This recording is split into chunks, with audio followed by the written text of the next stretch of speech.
Daily நம்ம சாப்பாட்டில் கீரையை சேர்த்துக்கிறது ரொம்பவே நல்லது.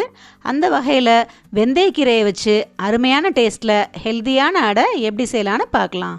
இந்த அடை செய்கிறதுக்காக 1/2 கிலோ இட்லி அரிசியை நல்லா வாஷ் பண்ணி 2 மணி நேரம் ஊற வச்சுக்கலாம். 100 கிராம் துவரம்பருப்பு, 100 கிராம் கடலைப்பருப்பையும் நல்லா வாஷ் பண்ணி இதையும் 2 மணி நேரம் ஊற வச்சுக்கலாம். ஊற வச்ச இட்லி அரிசியோட 1 டீஸ்பூன் சோம்பு, 6-7 காஞ்ச மிளகாய் சேர்த்து மிக்சியில் கொரகொரப்பாக அரைச்சி வச்சுக்கலாம். ஊற வச்ச பருப்போட 10 பல் பூண்டை சேர்த்து இதையும் கொரகொரப்பாக அரைச்சி நம்ம ஏற்கனவே அரைச்சி வச்சுருக்கிற மாவோட கலந்துக்கலாம்.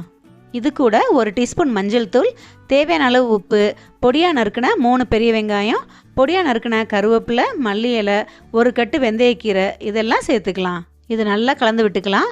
மாவு ரொம்ப கெட்டியாக இருக்கிற மாதிரி இருந்துச்சுன்னா கொஞ்சம் தண்ணியை ஆட் பண்ணிக்கலாம். இந்த அடை மாவை நாம் அரைச்சி கலந்த உடனே சுட ஆரம்பிச்சிடலாம். தோசைக்கல்லில் இந்த மாவை ஊற்றி மிதமான சூட்டில் வச்சு 2 பக்கமும் திருப்பி போட்டு நல்லா வேக வச்சுக்கலாம். இந்த அடை செய்கிறதுக்கு நான் நல்லெண்ணெய் சேர்த்துருக்கேன். இந்த அடை வெந்துட்டு இருக்கும்போதே வெந்தயக்கீரையோட வாசனை சும்மா கமகமான்னு இருக்கும். இந்த அடை நல்லா கிறிஸ்பியாக பொன்னிறமாக வெந்து வந்ததும் எடுத்து தேங்காய் சட்னி இல்லைனா கார சட்னி வச்சு சர்வ் பண்ணிங்கன்னா சும்மா அட்டகாசமாக இருக்கும்.